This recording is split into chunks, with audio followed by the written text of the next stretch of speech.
بسم الله والحمد لله والصلاة والسلام على رسول الله وعلى آله وصحبه ومن اتبع هداه أما بعد ce jour, le 10 du mois de Ramadan de cette année 1440 après la hijra de notre prophète Mohammed sallallahu alayhi wa sallam, Allah tabaraka wa ta'ala nous a permis d'assister à cette allocution de notre cheikh Abdurrahman Aouf Kouni Habidahullah ta'ala en direct de la ville de Médine, la ville du prophète Mohammed sallallahu alayhi wa sallam. Comme on a l'habitude de faire, on va faire une brève présentation du cheikh et avant cela une brève introduction par rapport à ces appels téléphoniques que nous faisons depuis des années maintenant. Walillahi alhamd. Ces appels téléphoniques, pourquoi nous les faisons? Comme on a eu l'occasion de le rappeler hier, qui était le premier appel, ou plutôt le deuxième cours téléphonique de cette année, qu'on a l'habitude de faire pendant le mois de Ramadan et un petit peu après le mois de Ramadan, qui était avec notre cheikh Abdelkader al-Junayd, Habidahullah ta'ala, le premier qui était avec notre cheikh et notre père Hassan ibn Abdul Wahhab al-Banna, Habidahullah tabaraka wa ta'ala. Donc, comme on a eu l'occasion de le faire hier, de rappeler un petit peu les buts de ces appels téléphoniques, les buts visés par ces appels téléphoniques aux savants du monde entier. Nos savants qui suivent ce manhaj qui est le manhaj as-salafi, qui est l'islam authentique, la voie qu'avaient emprunté ou qui ont emprunté nos pieux prédécesseurs et ceux qui les ont suivis dans le bien, qui est l'islam authentique. Cette voie, cette méthodologie qu'ils ont empruntée dans leurs croyances, dans leur adoration, dans leur comportement et dans toutes les facettes de leur religion. Radiyallahu anhum ajma'in. Ces appels téléphoniques, nous avons l'habitude depuis des années de les faire afin de mettre les jeunes de France en relation avec leurs savants, les savants de la Sunna, afin qu'ils puissent profiter d'eux, apprendre leur religion directement de eux, sans passer par des intermédiaires. Et c'est bien ce que vous faites ici, lorsque vous venez assister à ces appels téléphoniques. Vous ne prenez pas la science d'un tel ou un tel parmi les frères, mais vous prenez la science directement de ces savants. Et c'est cette chose que Allah tabaraka wa ta'ala nous a ordonné dans le Coran, dans deux versets de son livre, tabaraka wa ta'ala, lorsqu'il dit Fas'alou ahla dhikri in kuntum la ta'lamun, demandez aux gens du rappel si vous ne savez pas. Les gens de rappel, ce sont bien eux, les savants, les gens de science. Et ce que vous faites ici, c'est bien l'apprentissage de votre religion et au-dessus de cela, vous apprenez les bases de votre religion, vous apprenez les bases de votre manhaj, de cette méthodologie. Et c'est une chose qui incombe à tout musulman. Donc, je vous enjoins, encore une fois, à être assidus dans la prise de notes et dans tout ce que vous pouvez retirer de bienfaits, surtout pendant ces jours bénis, les jours du mois de Ramadan, ces jours de ce mois béni, le mois de Ramadan, ce mois où les actions sont multipliées, les bonnes actions, Allah tabaraka wa ta'ala les multiplie pendant le mois de Ramadan. Il n'y a pas de doute que parmi les meilleures actions auprès d'Allah tabaraka wa ta'ala, le fait d'apprendre sa religion. Ces appels, nous avons l'habitude depuis des années de les faire afin de vous mettre en relation avec vos savants, afin que vous preniez la science d'eux, afin aussi que vous les connaissiez. Car comment peux-tu revenir vers les gens de science et appliquer en cela et obéir en cela à l'ordre d'Allah tabaraka wa ta'ala? Revenez au fas'alu ahla dhikri in kuntum la ta'lamun, demandez aux gens du rappel si vous ne savez pas. Comment peux-tu le faire si tu ne connais pas à la base qui sont les savants, qui sont les gens de science, qui sont les gens du rappel? Donc c'est une chose malheureusement qui est répandue auprès des jeunes d'Europe, d'Amérique, d'Occident en général, et même des jeunes du monde musulman ou du monde entier en général. Même dans le monde musulman, on voit que beaucoup de jeunes ne connaissent pas qui sont les gens de science, ou ils pensent que les gens de science sont des personnes qui n'ont rien à voir avec la science. Les gens de science sont des personnes qui n'ont rien à voir avec la science, comme on l'a évoqué hier. Une chose sur laquelle les savants mettent un point et ont l'habitude de parler, ont l'habitude de parler sur cela, le fait que certaines personnes vont, lorsqu'il s'agit de leur religion, s'adresser à des personnes, parfois l'imam de la mosquée qui n'est peut-être pas quelqu'un ou bien souvent qui n'a pas la possibilité de répondre à des questions qui sont bien souvent très compliquées, mais il va se diriger vers lui, ou il va se diriger vers n'importe qui, vers un frère qu'il va voir avec une barbe par exemple et un khamis, ou quelqu'un qui va avoir une attitude ou un aspect de piété. Et ceci est une erreur. Et les savants ont l'habitude de mettre l'accent sur cela, le fait que lorsque toi, tu as un problème dans ta vie de tous les jours, c'est-à-dire par exemple un problème par rapport à la mécanique de ta voiture ou un problème de santé, ou tu as l'habitude de revenir vers les meilleures personnes ou demander au moins à propos de la personne vers qui tu vas revenir.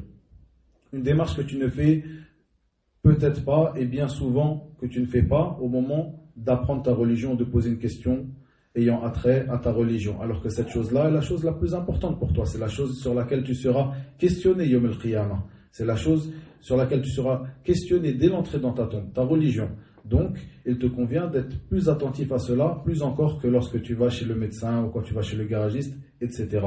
Donc, à partir de cela, on vous met en relation avec ces savants afin que vous puissiez les connaître. Et c'est pour cela qu'on a l'habitude de faire une brève présentation de chacun d'entre eux avant l'appel téléphonique, afin que vous sachiez de qui vous prenez la science, qui est cette personne. La première chose, savoir un petit peu sa biographie ou une brève présentation de lui, de sa vie, où a-t-il appris la science, etc. Et plus important encore, qui sont les savants qui le mettent en avant et qui le recommandent, qui sont les gens qui le recommandent. Car ces recommandations sont une chose essentielle pour toi, pour tout musulman qui se respecte, pour tout musulman qui respecte sa religion, pour tout salafi qui respecte son manhaj, le fait de savoir de qui tu prends la science. Comme il est venu de plusieurs parmi nos salaf radhiyallahu alayhim, comme l'a rapporté de Mohammed ibn Sirin, ce grand imam parmi at-tabi'in et autres que lui, où il disait inna hadha al-ilma dinun fanzuru amman ta'khuduna dinakum. Certes cette science est une religion, regardez donc de qui vous la prenez.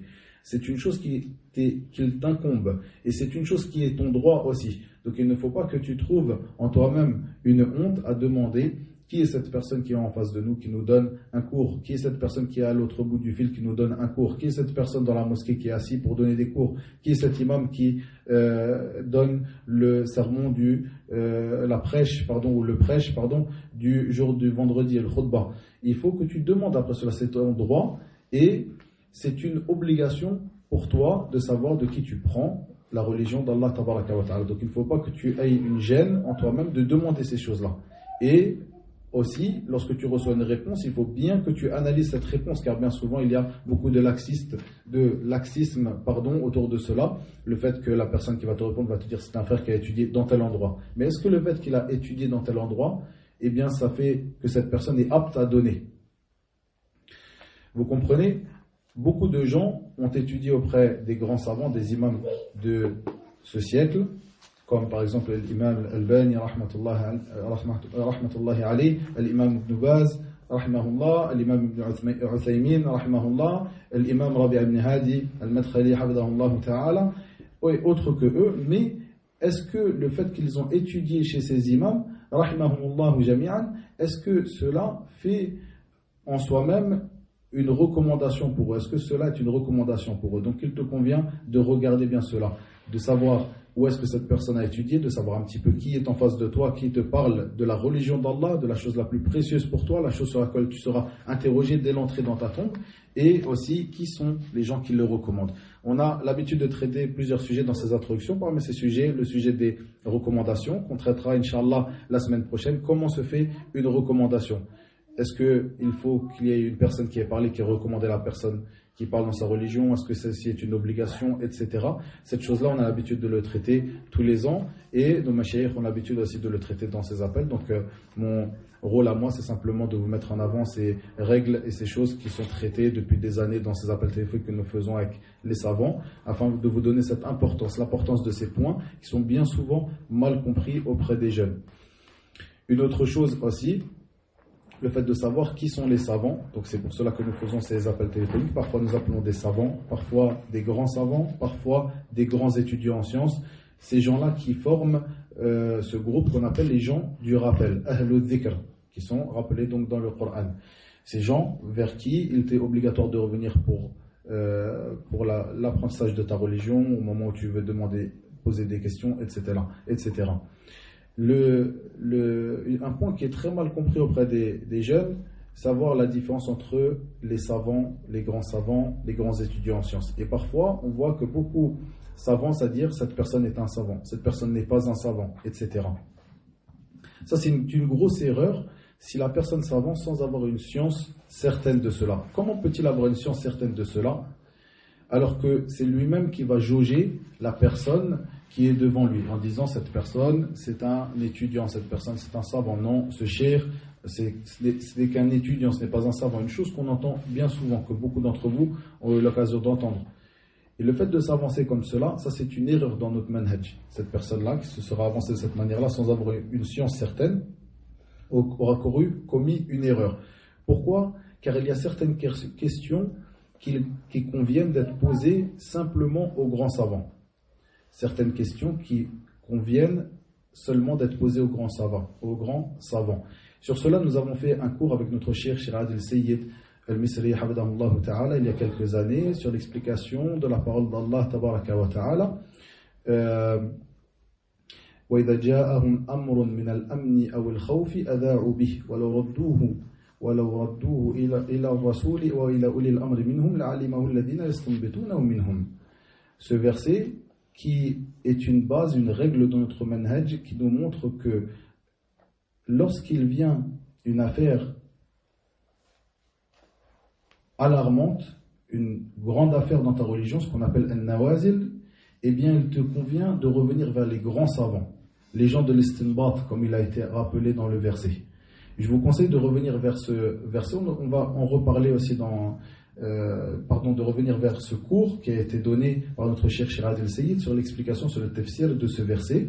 Vous le trouverez sur le site, les frères l'ont mis sur le site Ahl al-Dhikr, qui est très important sur la compréhension de ce verset, qui est une règle, une base dans notre religion, sur le fait que les grandes affaires, les affaires qui ont attrait à des nouvelles qui sont alarmantes ou rassurantes, des grandes affaires qui touchent une grande partie de la communauté, si ce n'est toute la communauté, ces affaires-là, il ne convient pas de revenir si ce n'est aux grands savants, ce qu'on appelle kibar al-ulama, les grands savants.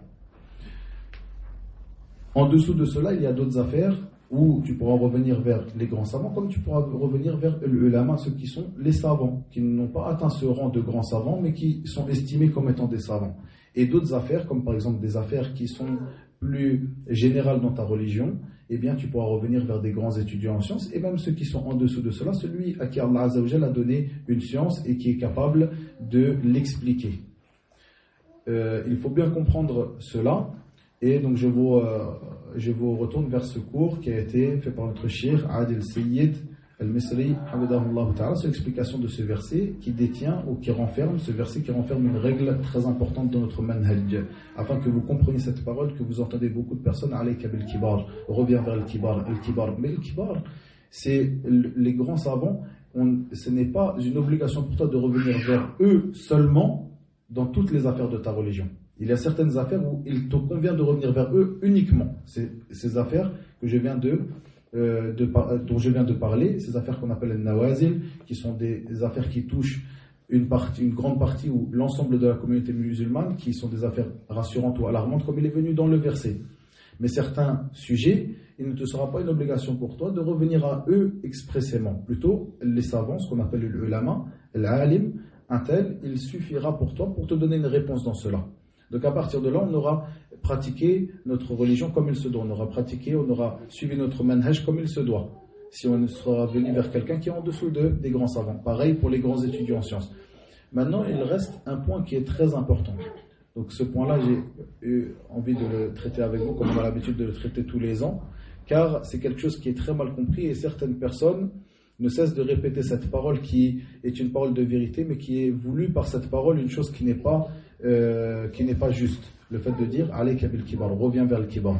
Et ils t'enjoignent à revenir vers le kibar dans toutes les affaires de ta religion. Alors que cela, le kibar, il se compte sur les doigts de la main. Ce qu'on appelle kibar l'ulama, des gens qui ont atteint un niveau de science qui leur permettent de faire des efforts d'interprétation dans leur religion, parfois sans revenir c'est-à-dire sans revenir par exemple sur le madhab qu'ils auront appris, sur l'école juridique qu'ils auront appris, mais plutôt dépasser l'école juridique qu'ils auront appris. Ça, ces savants-là, ils se comptent sur les doigts d'une main. Donc si cette parole-là, elle revient à restreindre la science, ou le fait de revenir vers les gens de science à une petite quantité de gens, et la plupart du temps, ces gens-là, ils ont des postes qui sont assez, qui leur prennent beaucoup de temps, et il est difficile de revenir vers eux. Un exemple, ce grand savant qui est le mufti Cheikh Abdelaziz Al-Cheikh, Habibahullah Ta'ala.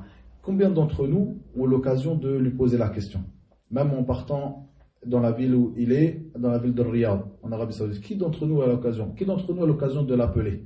C'est très difficile de l'avoir au téléphone. Donc à partir de là, tu vas dire revenez vers le kibar. Mais est-ce que le kibar, à ce moment-là, pour n'importe quelle question, c'est-à-dire que tu as, par exemple, tu penses avoir fait des annulations de l'wudu, de tes ablutions, et on va te dire reviens vers lui. J'exagère, mais certaines personnes répètent cette parole-là, alayka bil kibar. Dans chaque chose, il faut revenir vers le kibar, même dans des choses qui, justement, il n'y a pas à revenir exprès. C'est-à-dire, si tu peux poser la question à al-kibar, c'est une bonne chose. Il faut partir de l'ulama. C'est vers eux qu'on va se tourner en premier. Mais ce n'est pas une obligation pour toi de revenir vers eux. Voilà, une dernière chose avant d'arrêter cette introduction et de passer à la présentation de notre cheikh.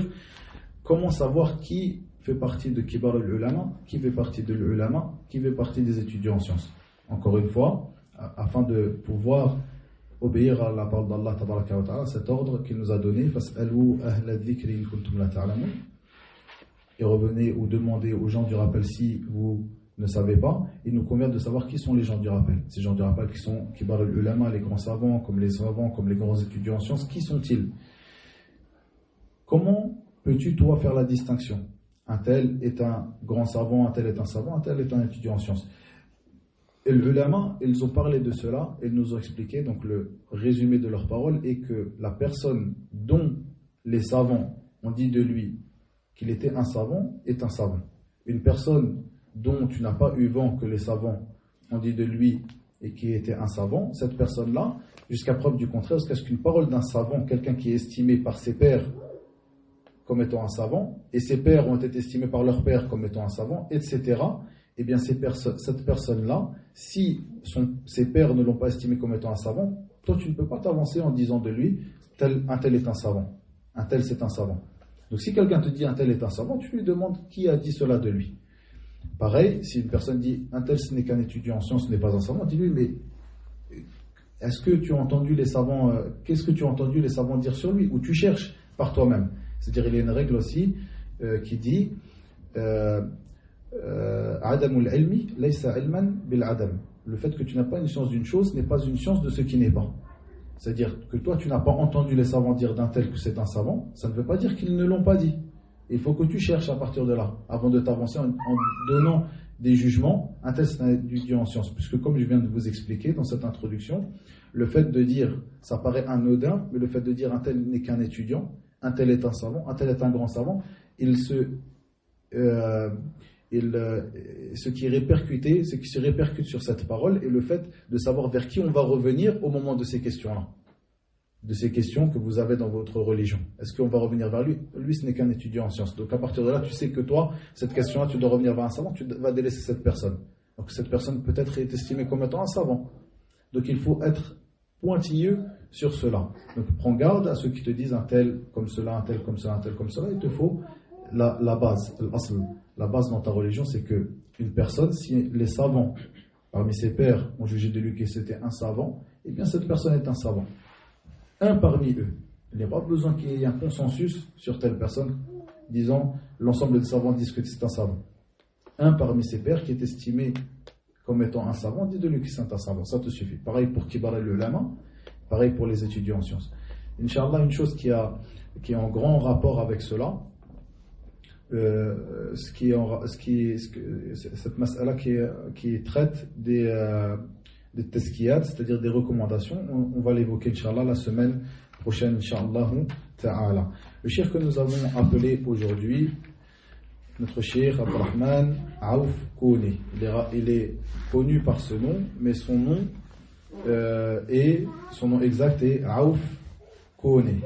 Aouf Kone, son père l'a appelé Aouf, d'après, donc, par rapport à ce grand compagnon, radiyallahu anhu, Abdurrahman ibn Aouf. Abdurrahman ibn Aouf. Mais il l'a appelé Aouf Kone. Et les gens ont l'habitude depuis très longtemps de l'appeler Abdurrahman Kouné. Abdurrahman ibn Aouf. Mais il ne s'appelle pas, son père il ne s'appelle pas Aouf, c'est lui qui s'appelle Aouf. Son vrai prénom c'est Aouf Kouné. Donc on l'appelle Cheikh Abdurrahman Kouné ou Cheikh Abdurrahman Aouf Kouné. Et pas Ibn, c'est-à-dire le fils de Aouf Kouné. Parce que son père ne s'appelle pas Aouf. Donc voilà, il est connu comme étant Cheikh Abdurrahman Kouné ou Cheikh Abdurrahman Aouf Kouné. Et son nom exact est Aouf Kouné. Habidahullah Ta'ala, qui fait partie des savants de Médine. Il fait partie de ceux que les savants, parmi eux notre Cheikh Abdurrahman Muhiddin, qui fait partie des grands savants de Médine, dit de lui que c'est un savant. Parmi eux, certains de Mashaykh d'Égypte, comme notre Cheikh Cheikh Khalid Uthman, Habidahullah, qui dit de lui que c'est un savant. Parmi eux, Cheikh Mohammed Ben Hadi, Al-Madkhali Habidahullah, qui dit de lui que c'est un savant, et en particulier dans la langue arabe. C'est un savant qui a l'habitude, depuis longtemps, de donner des cours dans sa maison, de la ville de Médine, la ville du prophète Mohammed sallallahu alayhi wa sallam, des cours de langue arabe en particulier. Il a des cours tous les jours avec ses élèves qui viennent le visiter et qui lisent sur lui des livres de langue arabe. Il est spécialisé dans cette langue. C'est pour cela que nous avons demandé de lui de nous donner ce cours aujourd'hui qui est traité des mérites de la langue arabe et la manière d'avancer dans son apprentissage. Ce Cheikh Abdurrahman qui lui est d'origine du Burkina Faso, son père est d'origine du Burkina Faso et sa mère du Mali.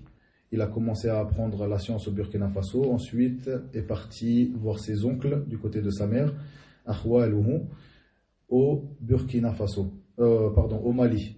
Et il a continué son apprentissage là-bas au Mali avec les savants qui se trouvaient au Mali à son époque. Puis il lui a été facilité de partir à l'université de Médine où il a appris la science et il a appris des grands savants là-bas comme Cheikh Al-Imam Muhammad Al-Amin Al-Shanqiti, celui qui a écrit ce tafsir, rahimahullah ta'ala, tafsir Adwa Al-Bayan. Aussi il a étudié auprès d'autres comme Cheikh Al-Imam Abdelaziz Ibn Abdillah Ibn Baz, rahimahullah ta'ala, lorsqu'il venait à Médine, comme cela auprès de Cheikh Abdel Muhsin Al-Abbad, habidahullah ta'ala, muhaddith al-Medina, et autres que eux. Et c'est quelqu'un qui habite depuis très longtemps maintenant dans la ville de Médine, dans la ville du prophète Mohammed sallallahu alayhi wa sallam, qui donne des cours là-bas, journaliers, comme je vous ai dit, pour ses élèves. Et c'est quelqu'un qui se démarque, habidahullah ta'ala, par sa science profonde de la langue arabe, aussi du fiqh, du madhab de l'imam Malik, rahimahullah ta'ala, et comme cela de l'aqida as-salafiyya as-sahiha, qu'il a étudié en long et en large, walillahi alhamd, et c'est quelqu'un qui fait profiter aussi les gens d'autres pays, comme récemment il est venu cette année au Maroc, il a donné des cours au Maroc, aussi par le passé il est venu au Mali, il a donné des cours là-bas au Mali, etc. Donc c'est quelqu'un qui fait profiter ses fils et ses frères du monde musulman depuis de longues années. Walillahi alhamd. Et Cheikh est très accessible pour celui qui veut le visiter, qui part à la Umrah, parce que c'est aussi une des raisons pourquoi nous faisons ces appels, le fait de vous faire connaître vos savants, et que lorsque vous descendez dans tel et tel pays, de ces savants que nous appelons, donc des savants d'Arabie Saoudite, hier nous avons appelé à Dammam, dans la ville de Dammam en Arabie Saoudite, Cheikh Abdul Qadir al-Junayd, aujourd'hui à Médine, dans la ville du prophète Mohammed sallallahu alayhi wa sallam. La semaine prochaine, Inch'Allah, nous aurons des appels avec Cheikh Hussam al-Amri et Cheikh Fouad al-Amri, Inch'Allah ta'ala, qui sont de la ville de Jeddah, aussi des mashayikh de la ville de Makkah, des mashayikh d'Égypte, etc. Donc, afin que vous connaissiez vos savants et que lorsque vous descendez dans ces pays-là pour visiter, pour étudier, pour aller visiter de la famille, pour aller travailler, vous savez vers qui revenir, qui sont les gens de rappel qui se trouvent dans ces endroits.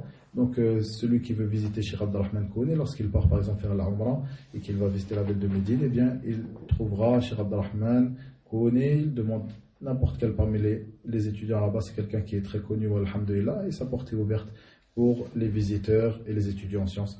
Jazahullahu khayra. Donc ce cours qu'il nous a dispensé aujourd'hui avait pour titre, nous lui avons donné le titre, les mérites de la langue arabe et la manière de cheminer dans son apprentissage. Si je ne me trompe pas. Et ce cours qui a été dispensé par notre cheikh le 10 du mois de Ramadan de cette année 1440 après la hijra de notre prophète sallallahu alayhi wa sallam, le mérite de la langue arabe et la manière de progresser dans son apprentissage. Après une introduction où notre cheikh, Habibullah, a prié sur le prophète sallallahu alayhi wa sallam et l'a salué, ainsi a fait les louanges à Allah tabaraka wa ta'ala. Le cheikh de nous expliquer que veut dire le mérite.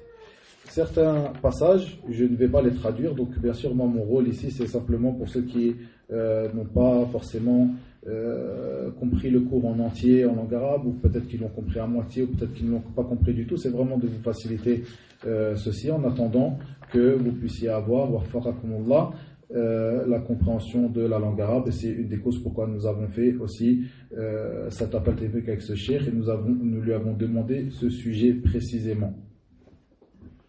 Donc je résume le cours et je vous le traduis. Il y a certains passages qui sont des termes techniques, où le cheikh a utilisé des termes techniques en langue arabe, donc ça je ne vais pas les traduire.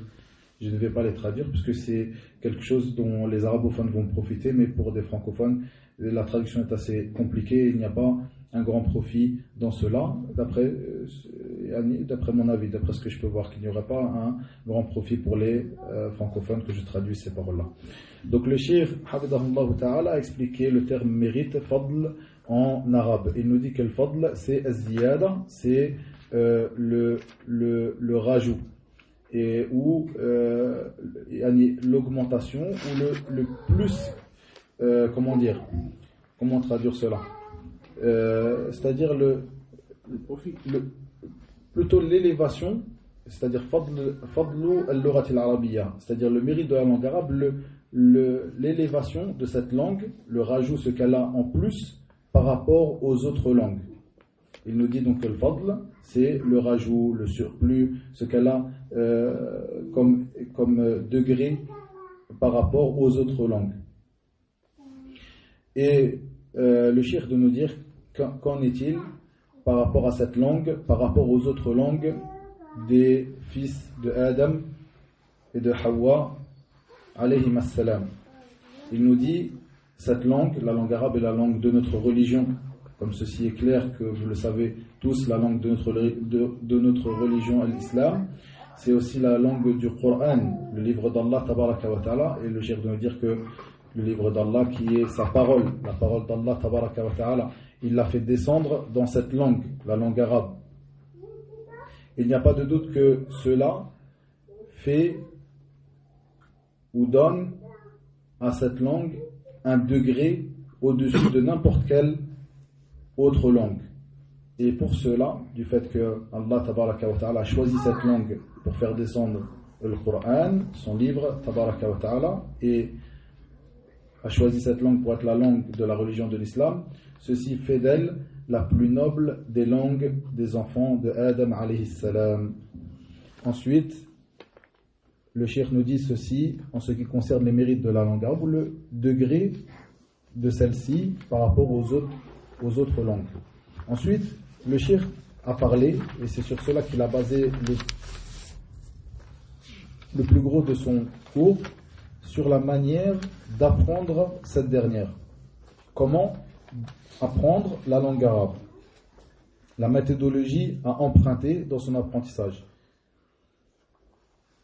Le cheikh de nous dire, Hafidahullah Ta'ala, en premier lieu, il nous convient d'expliquer et de donner la définition de la langue. Il nous a donné une définition de la langue, al-lugha, dans la langue arabe. Comment on définit al-lugha? Pour résumer, en français, ça donnerait que la langue, c'est un groupe ou c'est un ensemble de sons qu'utilise un peuple afin de se comprendre les uns les autres. Si ces sons sont utilisés en arabe, eh bien cette langue sera la langue arabe. Si ces sons sont utilisés en anglais, eh bien cette langue sera la langue anglaise. Et le cheikh a parlé d'un jins, c'est-à-dire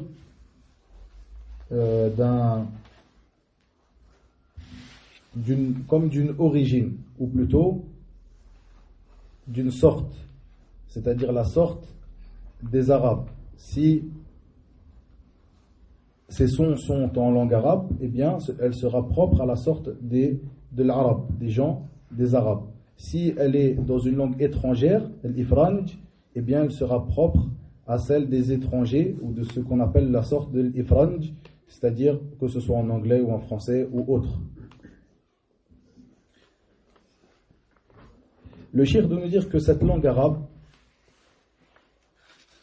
littéraire, comme on peut le traduire en français, est une langue qui était parlée par les Arabes de l'époque depuis bien longtemps, avant l'envoi de notre prophète Mohammed sallallahu alayhi wa sallam. Et qu'elle a été parlée de cette manière, c'est-à-dire d'une manière naturelle. Les Arabes parlaient en toute simplicité cette langue, qui est la langue arabe littéraire, comme on le dit en français, généralement, comme on le traduit, al-fusha, littéraire en français, bien généralement, ils le parlaient naturellement et en toute simplicité, depuis bien longtemps avant l'envoi du prophète Mohammed sallallahu alayhi wa sallam, jusqu'à son envoi, jusqu'à à peu près, le cheikh nous dit, le 3e siècle après la hijra de notre prophète Mohammed sallallahu alayhi wa sallam. À partir de cette époque-là, il commença à y avoir beaucoup d'erreurs dans la langue arabe, beaucoup de changements dans la langue arabe, alors que par le passé, il parlait d'une manière naturelle, sans faute et sans erreur, et d'une manière très simple. Mais à partir du 3e siècle après l'envoi de notre prophète Mohammed sallallahu alayhi wa sallam, il a commencé à y avoir beaucoup de changements dans celle-ci, beaucoup d'erreurs, et les gens ont commencé à ne plus savoir parler aussi bien et aussi naturellement la langue arabe littéraire comme à son époque sallallahu alayhi wa sallam.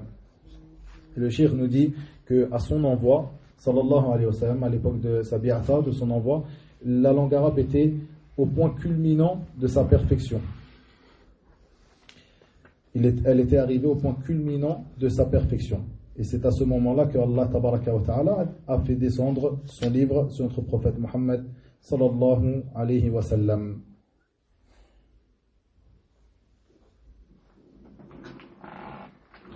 Ensuite, le cheikh nous dit de nous dire qu'après cela, après ce 3e siècle, après la hijra de notre prophète Mohammed sallallahu alayhi wa sallam, où il commença à y avoir un changement dans la langue arabe et beaucoup d'erreurs et les gens ne parlaient plus aussi naturellement, aussi simplement, les savants de notre religion ont commencé à écrire des livres traitant de la langue arabe afin de la préserver et afin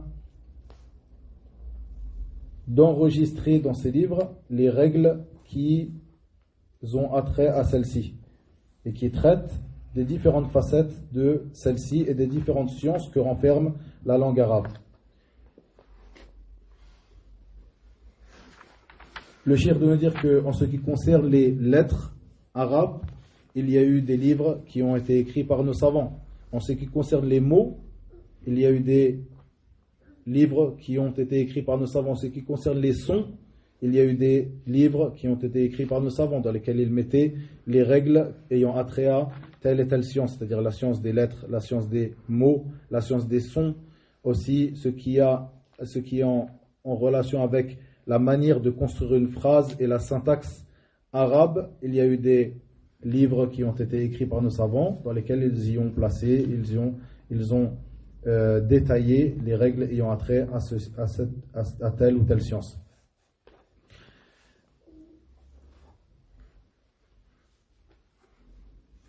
Le cheikh de nous dire que la langue arabe est une langue très vaste et c'est une langue qui renferme 13 sciences. La langue arabe, si tu veux l'étudier entièrement, eh bien, il te conviendra d'étudier 13 sciences. Parmi ces sciences-là, la science de Nahu, ce qu'on peut traduire par la grammaire, la science de Al-Sarf, la science de Al-Balagha, la science de Al-Khataba, la science de Al-Shi'r ou Al-Qawafi, etc., etc. Toutes les sciences qu'il a pu rappeler, 13, elles se composent de 13 sciences. C'est une langue qui est très vaste. Et dans chacune de ces sciences, nos savants ont écrit des livres et ils y ont détaillé les règles ayant attrait à telle et telle science. Et lorsque nous utilisons ce terme, al-lughatu al-arabiyyatu al-fusha, la langue arabe littéraire, eh bien, ce terme-là, il englobe l'ensemble de ces sciences. C'est-à-dire une personne qui va apprendre cela, il va apprendre l'ensemble de ces sciences. Le cheikh de nous dire ensuite, après avoir fait cette brève introduction sur la langue arabe, de nous dire que celui qui désire étudier la langue arabe et qui désire s'élever dans son apprentissage, l'apprendre et petit à petit qui désire s'échelonner dans celle-ci, dans son apprentissage, eh bien il lui conviendra en premier lieu d'apprendre ces lettres, les lettres arabes, de les apprendre de la meilleure des manières. Ensuite, après avoir appris les lettres arabes, d'apprendre les mots, c'est-à-dire comment confectionner un mot à partir de ces lettres. Ensuite, après cela, après avoir appris des mots et savoir comment faire un mot en langue arabe à partir de ces lettres que tu as appris, d'apprendre comment écrire ou comment faire une phrase, mettre un mot après un autre. Ça, c'est la meilleure manière que tu auras d'apprendre la langue arabe. Donc là, il nous parle, le cheikh, hafidahullah ta'ala, de la manière d'apprendre dès le début. Tu apprends d'abord les lettres, ensuite à savoir faire un mot avec ces lettres, et ensuite à savoir faire une phrase avec ces mots que tu auras appris. Ensuite, il te conviendra d'apprendre et de lire la parole des Arabes, que ce soit de la poésie ou que ce soit de la poésie ou autre. Il te conviendra d'apprendre et de lire leurs paroles et de te familiariser avec la parole des Arabes, comment utiliser tel et tel mot et telle phrase que tu auras appris à faire à partir de ces lettres et de ces mots. Le cheikh de nous dire après cela qu'il te conviendra, au toi, l'étudiant en sciences, l'étudiant de la langue arabe, d'étudier un livre dans la science de la langue arabe. Et comme je vous l'ai dit, il y a 13 sciences, ou comme le cheikh nous l'a dit, pardon, il y a 13 sciences qui forment la langue arabe. Parmi ces sciences-là, la science de Nahu, ce qu'on peut appeler la grammaire. La grammaire arabe, il te conviendra d'apprendre en premier lieu un livre résumé. Et le cheikh nous a donné, parmi ces livres résumés, le livre Al-Ajrumiyya, que vous connaissez certainement, pour beaucoup d'entre vous, Al-Ajrumiyya. Il nous dit que c'est un livre qui est très résumé, vraiment très résumé, mais c'était un livre qui est bénéfique. Donc à partir du moment où tu auras appris à lire l'arabe, tu connaîtras les lettres, les mots, les phrases, donc tu deviendras arabophone, tu sauras parler la langue arabe, tu sauras la lire et la comprendre, et il te conviendra de te tourner vers la science de la grammaire afin de l'apprendre, de commencer par un livre qui est résumé. Parmi ces livres-là, Al-Ajrumiyya. Ensuite, d'apprendre un livre ou d'étudier un livre qui est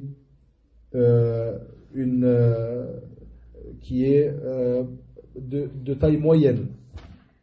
Et le cheikh nous conseille d'étudier le livre Al-Mutammimatul Ajrumiyya. Ensuite, d'étudier, après avoir étudié ce livre, et le cheikh de nous dire après cela, d'avoir étudié ce livre auprès de quelqu'un, d'un professeur qui lui t'aura ouvert les trésors de ce livre, que lui t'aura expliqué tous les termes renfermés dans ce livre et t'aura expliqué les règles renfermées dans ce livre. Donc ce livre-là, tu ne l'apprends pas tout seul, tu l'apprends avec un professeur. Qu'après avoir appris un livre de taille moyenne, que le cheikh nous dit bien, ceux-là, ce sont des exemples.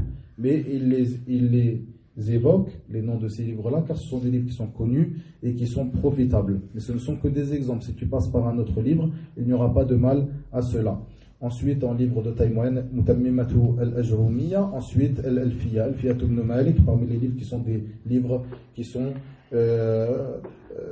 des gros livres dans la langue arabe. Et le cheikh de nous dire ceci, ce ne sont que des exemples bien sûr, et parmi ces exemples aussi qu'il a donné pour la science de sarf, une fois que tu auras appris la science qui est nahu, la grammaire, tu te dirigeras vers l'apprentissage de sarf. Le sarf, c'est la manière dont tu as de construire un mot à partir d'un shem. Tu as un shem en langue arabe, une racine, à partir de cette racine, comment tu peux sortir plusieurs mots à partir de ce shem, de cette racine. Sarf, en français, je ne trouve pas de mot pour le traduire, mais en tout cas, comme je viens de vous l'expliquer, sarf c'est la manière de sortir plusieurs mots à partir d'une racine en langue arabe. Le cheikh nous dit, tu suivras la même démarche, tu apprendras un livre ou tu étudieras un livre résumé. Il nous conseille Madn al-Bina, un livre qui s'appelle Al-Bina. Ensuite, un livre de taille moyenne, il nous conseille Lamiyatul Af'al d'Ibn Malik.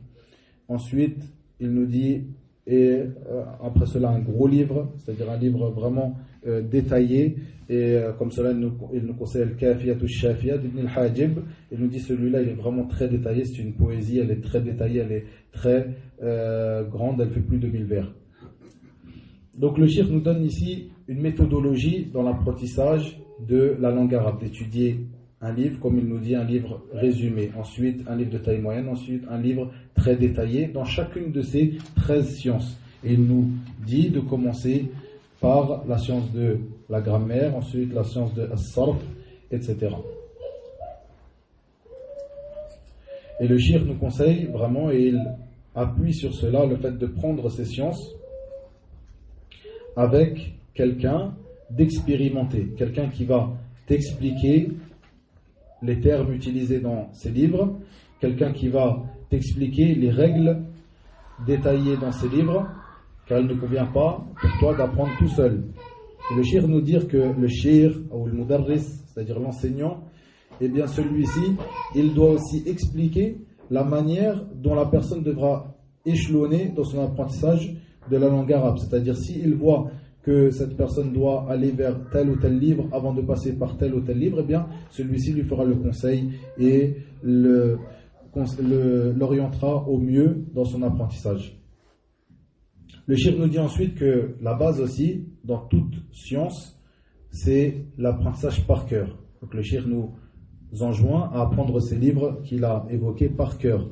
Car, comme il nous dit, la science est basée sur 2 piliers, ou elle tient sur 2 piliers. L'apprentissage par cœur, la mémorisation et la compréhension. La science tient sur 2 piliers, la mémorisation et la compréhension. Donc il nous conseille d'apprendre ces livres qu'il a évoqués par cœur et de les comprendre.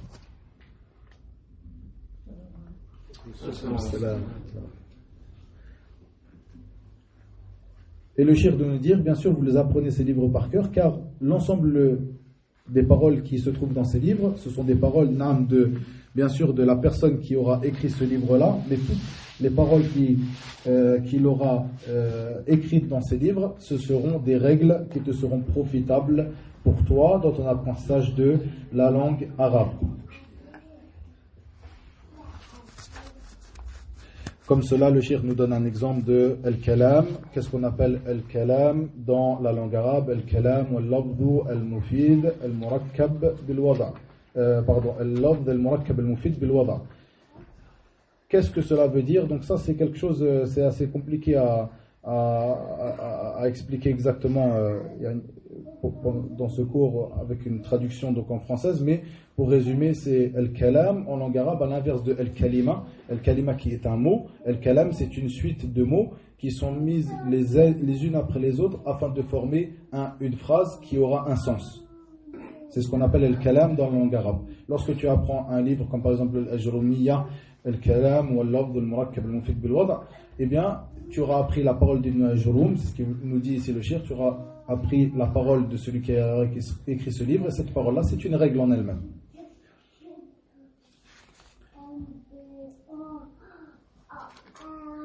Ensuite, le cheikh de nous dire que la grammaire est ce qui te permettra de comprendre ou de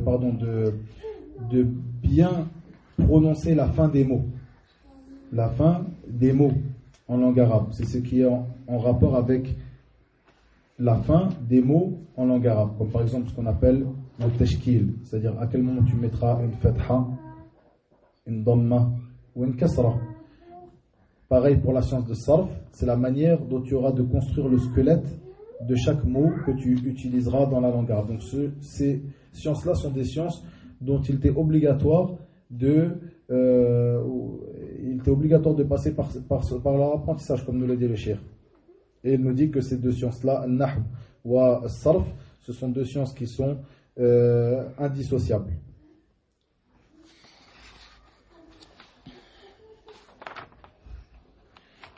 Et le cheikh nous termina donc ce cours sur cela. Donc c'est un cours qui était assez concis, mais qui était très profitable. Jazallahu khayran, il nous a donné un petit peu de son temps. Après cela, il a ouvert une porte pour poser quelques questions. Donc il y avait une question que je ne vais pas vous traduire, c'est une question qui est la deuxième question que j'ai posée, c'est une question qui a en rapport avec une science qui s'appelle Usul al-Nahu. C'est plus pour ceux qui sont avancés dans la langue arabe, ou plutôt même des enseignants de langue arabe.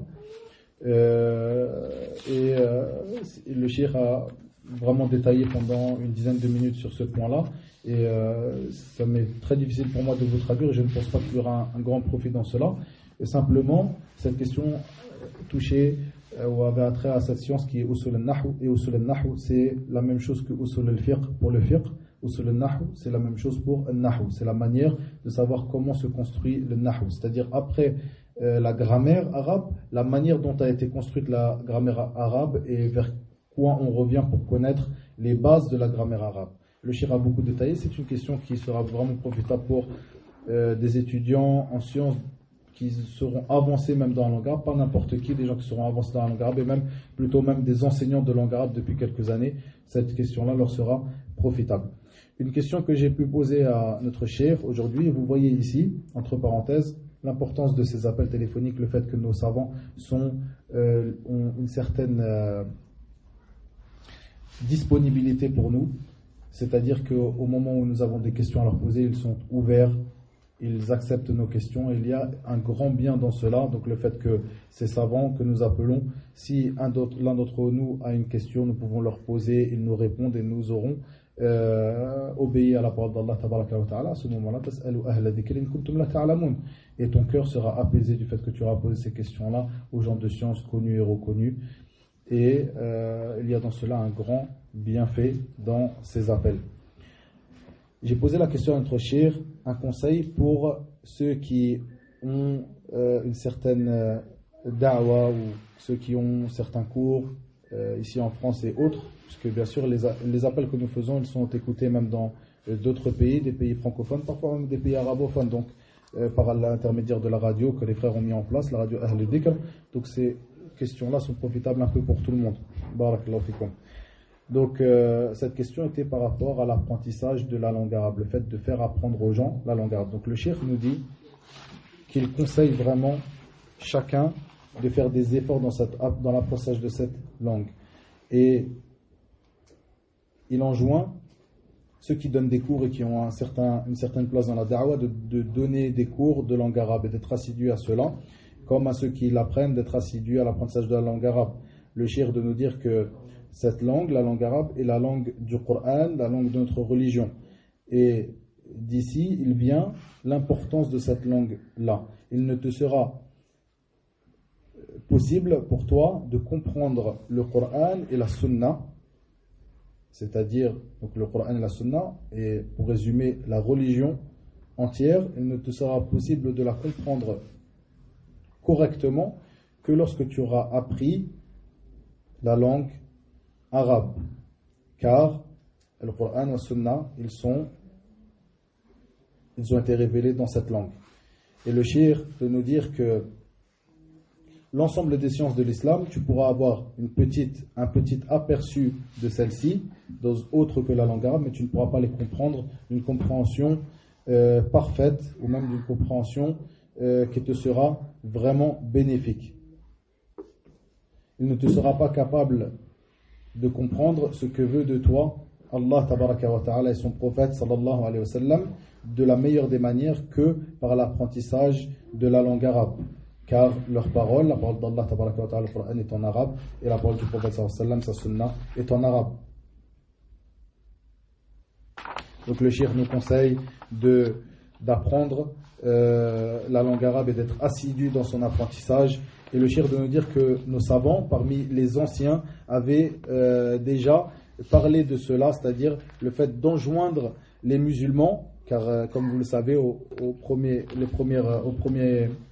siècle de l'islam, après les campagnes qui ont été menées par les musulmans, beaucoup de gens sont rentrés en islam qui n'étaient pas parmi les Arabes. Donc on voit que certains parmi nos savants, parmi les anciens, comme le cheikh nous le rappelle ici, une parole de l'imam Shafi'i, l'imam Shafi'i qui est mort en 204 après la hijra de notre prophète sallallahu alayhi wa sallam. Donc il fait partie de ceux qui sont morts au 3e siècle, au début du 3e siècle de la hijra, après la hijra de notre prophète sallallahu alayhi wa sallam. Donc il fait partie de nos anciens savants. Ce savant qui est l'imam Shafi'i, qui lui dans une traduction approximative, donc le cheikh nous a donné un sens approximatif déjà de sa parole, et dans la traduction approximative de ce qu'il nous a donné, le cheikh, le fait que l'imam Shafi'i disait que la langue arabe est la langue du Coran et la langue de la Sunna. Donc à chaque fois que ta compréhension de la langue arabe augmentera, à chaque fois que ta compréhension de la langue arabe augmentera, eh bien ta compréhension du Coran et de la Sunna augmentera alors. Donc il te convient à toi, si tu cherches à augmenter ta compréhension du Coran et de la Sunna, d'augmenter ta compréhension de la langue arabe. Et la dernière question que j'ai posée au cheikh, c'est une question qui est très importante, c'est une question qui, d'après moi, wallahu alam, a un rapport direct avec notre manhaj. C'est une question par rapport à ce qu'on appelle le taqa'ur. On pourrait essayer de traduire cela par le fait de parler la langue arabe d'une manière exagérée, de parler la langue arabe littéraire d'une manière exagérée, d'exagérer dans cela, comme le cheikh l'a expliqué ici, dans la manière de prononcer les mots et les lettres et les sons, et aussi dans la manière d'utiliser des mots qui, eux, ne sont peut-être pas connus de l'ensemble des gens, de la plupart des gens, mais qui ont le même sens que des mots connus par lesquels tu pourrais te faire comprendre si tu les avais utilisés, sans utiliser ces mots difficiles que tu as préféré utiliser, ce qu'on appelle taqa'ur. Et ma question était sur le fait que beaucoup de nos imams ont écrit dans leurs livres le fait qu'ils mettaient en garde contre cela, taqa'ur, le fait de faire cette chose-là. Et dans cela, il y a aussi un hadith où le prophète sallallahu alayhi wa sallam dit, ce que j'ai rappelé au shir, qu'il nous commente ce hadith. Le prophète Muhammad sallallahu alayhi wa sallam dit dans le sens approximatif de ses paroles que Allah azza wa jalla déteste la personne éloquente. Il faut bien comprendre ce que veut dire le mot éloquent ici. La personne éloquente qui fait bouger sa langue comme la vache fait bouger sa langue. Vous voyez une vache, comment elle se comporte avec sa langue, une grosse langue qui bouge d'une certaine manière sur ses babines. Une personne qui est éloquent et qui utilise cette éloquence en parlant d'une manière où sa bouche et sa langue bougent d'une certaine manière. Voilà, c'est un exemple qu'a donné le prophète sallallahu alayhi wa sallam, et le prophète sallallahu alayhi wa sallam a mis en garde dans ce hadith contre cela. Pour résumer la question ou la réponse de notre cheikh, hafidahullah ta'ala, par rapport à taqa'ur, il dit qu'il faut comprendre déjà le sens de taqa'ur. Ça vient de al-qa'r. Al-qa'r, c'est le fond. On dit qa'ru al-bahr, c'est le fond marin, le fond. Et le cheikh nous dit que lorsqu'on comprend ce sens-là dans la langue arabe, on comprend un petit peu le sens qui est voulu par al-taqa'ur.